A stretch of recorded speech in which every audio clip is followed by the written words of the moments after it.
Hi, Dawn Lewis here, and today I'm with you for KennyK Stamps using this gorgeous After Party girl, but I've also used a greeting from Fawn's big scripty word set saying love ya. Let's get colouring, shall we? Of course, I'm using Copic markers today. For the skin, I'm using E50, E51, E53 and RO2. This is my classic skin colour combo. After I coloured this though, I did switch over to a hexi, the Sandy Olnock hex chart for my Copics, and I have put E21 into the mix, and I'm a lot happier with that combo. But this has served me well for many years, and it's done a great job here today. RO2 is just for the cheeks and the lips, and then moving on to the eyes. The whites of the eyes are B0000 and B000. And I've mirrored the same colour for the irises as for the hair. And here we're looking at E70, E71, E74 and E77. Now with the hair on After Party, you need to look at it for a second and make a few decisions. What is going over, what is going under? If you pick up this stamp and you're having trouble deciding, please feel free, go over to my blog, it's linked below, and you can just copy where I've gone over and under. It's a great thing to do when you're using a stamp for the first time and you're not quite sure where the shadow and the highlight should be. You know, look at what other people are doing. You don't always have to reinvent the wheel. I love this colour combo. It's such a lovely, luscious brown. Here's just the E77 going on those super dark sections, and after I do this I tend to go back and try and balance it out with the middle colour and the palest colour, just so that it's nice and smooth and there's nothing too glaring on there. Also, we need to finish it. After I've done the eyes, I've used a white gel pen just to dot a little white. Makes a massive difference. So moving on to her top, I'm using R81, R83, R85 and R89, and they make this beautiful, like a bubblegum pink. Maybe it's not a bubblegum pink, I don't know what you call it, but I'm just loving this combo. I'm using the same combo on her shoes with one sneaky addition of C4, just to add a little bit of shadow here and there where the red markers weren't quite cutting it. For her skirt, using some great limes, classic. This was my beginner lime kit and I still use it.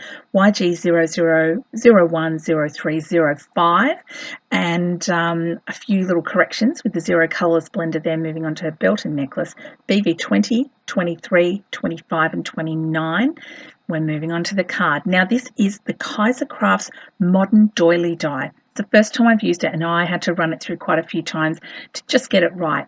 And some of the little pop-outs in this were hearts, so I've put them aside to use later on in the project, and you'll see them later on. These make great little stars and hearts and things to put in a shaker, so put them aside and use them in another project. I'm using a crepe paper 6x6 paper pad called Paper Heart Collection, and it's more muted than I expected when I cut out a hot pink doily. So I did sponge over that with vintage photo distress ink, and after I fussy cut my girl using scissors and a knife, this was really hard because I couldn't find my small scissors, I've just put a little black all around the edges for a more professional finish. Now these are the strips I tore off the pattern paper. I had my quilling tool out from doing a card for Handmade magazine, and I decided I would use it to curl them up. So I've just used a little adhesive to hold them in place. You'll see them in a minute. Still obsessed with these 6x6 craft card bases. They're just so handy, using a little vintage photo on the edge. Most of it's going to be covered with the pattern paper, and I didn't even re-ink, just very soft amount of vintage photo to take the edge off that torn white that you can see around the edge there. Double-sided tape, I'm just using 3mm at the moment, really loving it. Using the doily, it's going to go right in the center, and it's a really gorgeous layering up. Some very old ribbon from my stash and some very old flowers, just 3 of them layered up with a glitter dark brown brad.